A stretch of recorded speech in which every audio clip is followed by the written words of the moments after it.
This is an actual museum, a ramen museum, and it brings you back in time to retro Japan. I was looking forward to visit this unique museum during our 3-month trip. Since 2018, we were saving up money for our wedding and our honeymoon in Japan.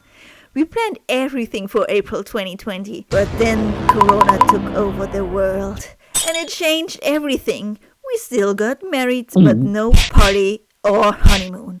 And Japan was closing its borders for a long time. So we postponed our journey again and again and again. And I admit I was ugly crying at least 2 times. Because I always dreamed of going on a honeymoon traveling adventure. But then, in October 2022, Japan officially opened its borders again and we could finally start planning and fly over to Japan for our 3-month honeymoon. And if you like, you can follow us through our 3-month journey through Japan. So this is part 5. Near our Airbnb was a bakery that caught our eye because of the colorful storefront. I mean, it actually screams at you when you walk by. So we decided that we have to get breakfast there at least once while we are still in the area.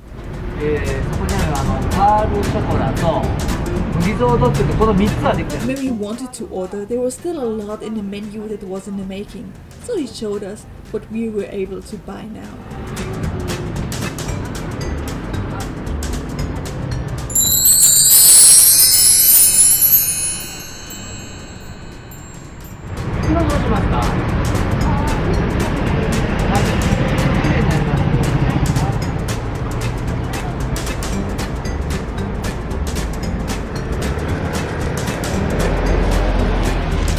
Now we have our breakfast. We have like some Kanayama, which is in here. Then something with Anko, I think, and 2 Melonpan, and they are still really hot. They just took it out of the oven. I'm so excited to eat this. Oh. Wow. Top is super crunchy, it's really sugary, but inside you can see it's like super fluffy.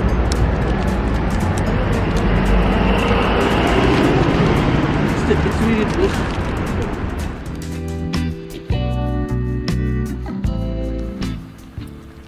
Look how fluffy this Melonpan is.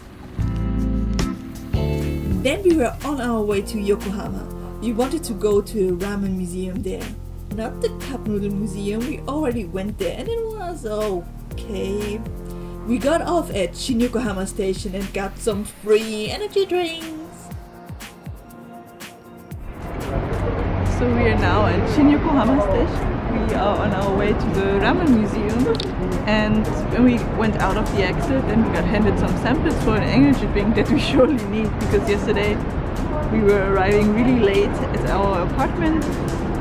So let's take it. Let's try. Okay, it has this typical gummy bear kind of smell.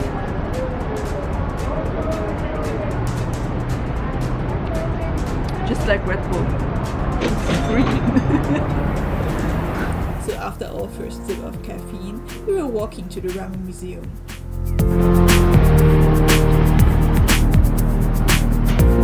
Because it was a Saturday, a lot of people were there. The entrance area was full of all kinds of ramen magazines, from older ones to new ones. Also an old ramen food stall was on display. Also there was a huge screen with a map of Japan with all kinds of regional ramen times that you can get.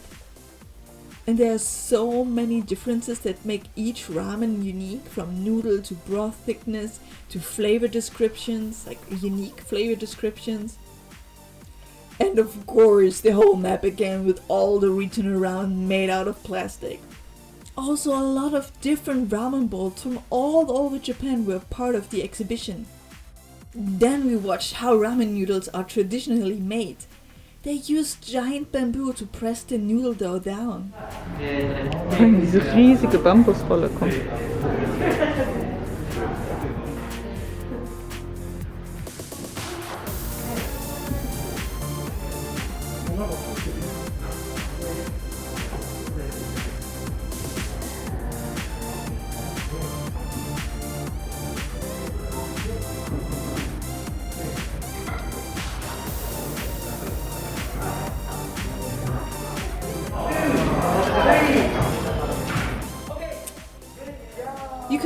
try out to be a ramen chef. There was a little area where you could simulate that, like to try out to shake off the excess water from the cooked ramen noodles. I wasn't very skilled with the second one. Maybe I should have taken a closer look to the big sign right there that told me how it's been done.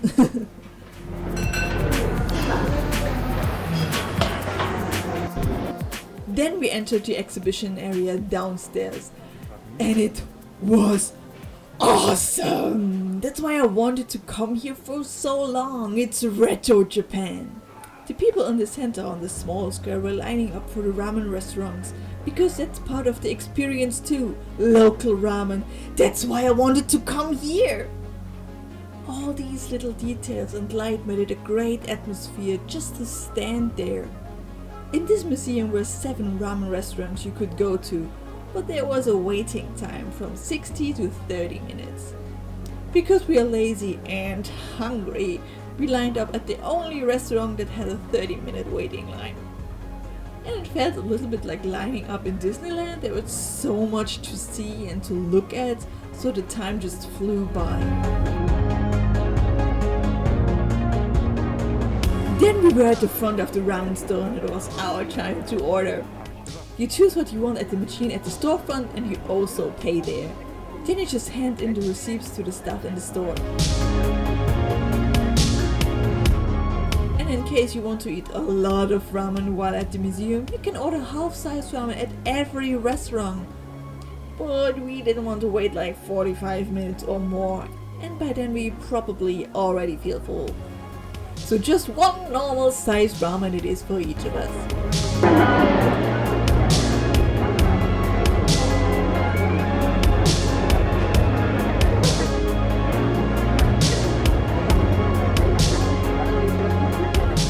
After ordering and paying at the machine, we still had to wait outside until we get seated. Inside you still could see all the social distance measurements. Japan was still very cautious. Then we got our delicious ramen. It was a light and creamy broth. The eggs had the perfect color and it tasted amazing. It's my favorite kind of ramen, and you will probably hear that about every ramen that's similar to that. That's my kind of ramen.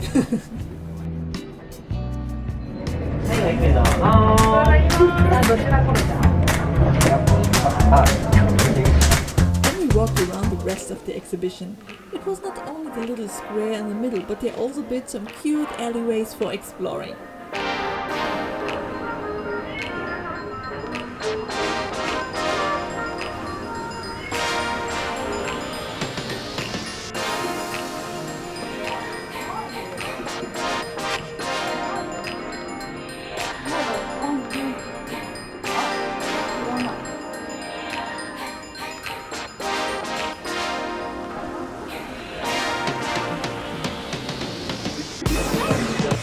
The Retro Japan candy store!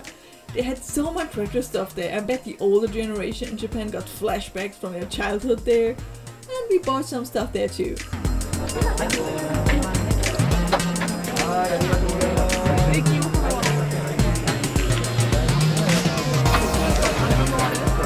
And after a good meal you also need dessert. So they built in a little cafe. So we ordered a milkshake, soft ice cream, and pudding.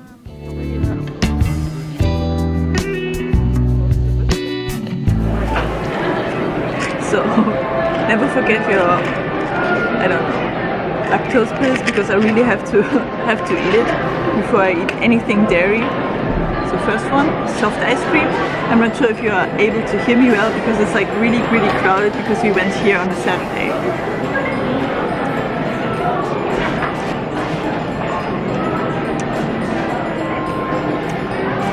It tastes a little bit like condensed milk. I don't know what the English equivalent is for this. It's really nice. It's really good soft cream and soft ice cream. Not too sweet, really creamy texture. But there's this hint of this like sugary milk that you sometimes put in your coffee. Next one, I take a bite from this pudding. Like yesterday when I got my gacha, my pudding gacha, I was so happy.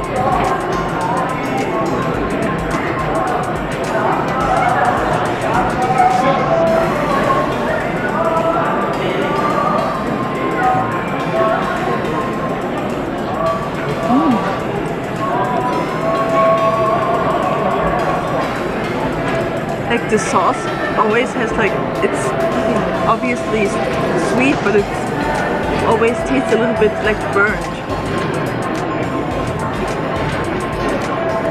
So it really balances the sweetness out really well.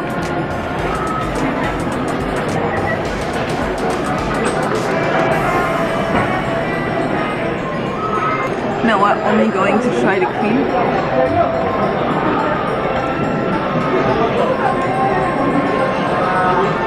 This is a really rich kind of whipped cream. It's really, really nice.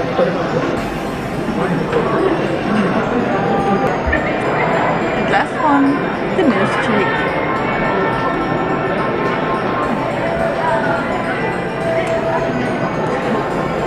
I love that. I think it's the best one. Take the Milkshake.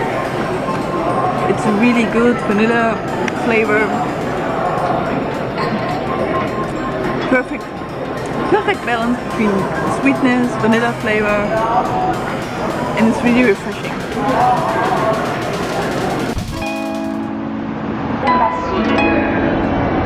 We're off to our second destination of the day, a shrine in Kawasaki. It was a really quiet neighborhood. There were no tourists or any other people around when we visited.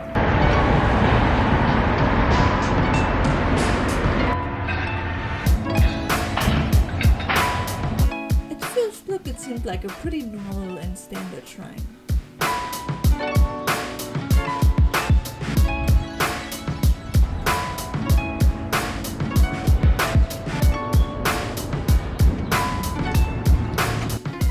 I was washing my hands before entering and praying for my wishes to come true.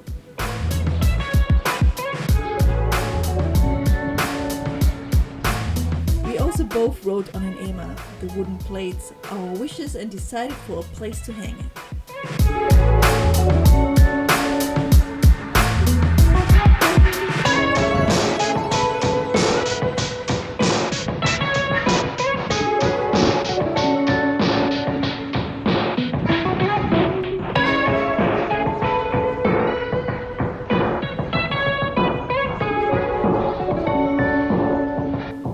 Also found some special drawings from other people that were on theme with the shrine.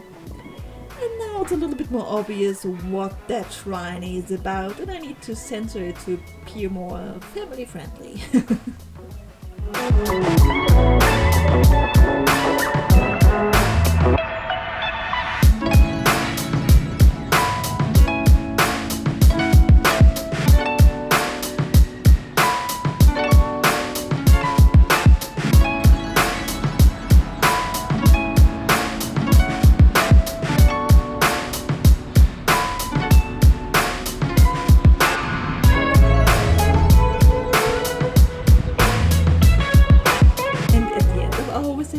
Some souvenirs from the shrine.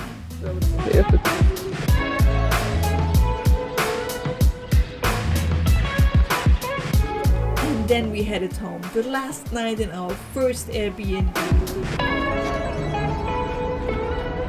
One thing that is fascinating to me around the greater Tokyo area is that when you take the train there from Tokyo to any other nearby city, there is never a place where it feels like one city ends and the other one starts. It all more or less blends into one another.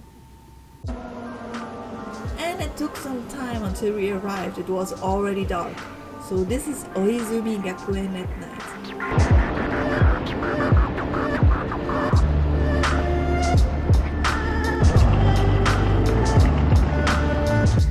Before we go home, we went into the department store one last time to buy something for myself. Another hair towel. and then we walked home to our Airbnb.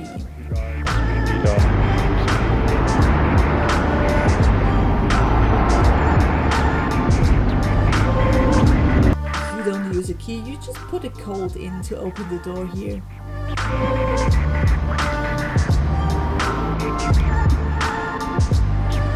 For dinner we had discounted food from a small local supermarket. So if you are on a budget or food isn't your first priority to spend money on, always watch out for the discount stickers. The ones here are half price, and since most of the bentos are freshly made that day in Japan, you know that you get good quality.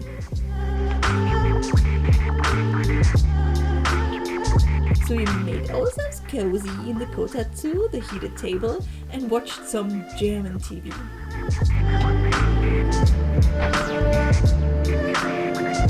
We also decided to take some of the offered gacha figures there with us. Hold time! Socks from the Ramen Museum, and another pair, a fancy ramen spoon, and a ramen magnet. And from the retro candy store in the museum, a wasabi snack, blue soda bubble candy, dorayaki with chocolate flavor, competo, cider ball, and mini cola. And also from the shrine, an Emma as another souvenir. And here is the hair turban I bought. It's supposed to be a koala, but the ears don't really look like it. More like a mouse with tiny ears. But I'm still happy that I bought it because it's so useful. Thank you for watching.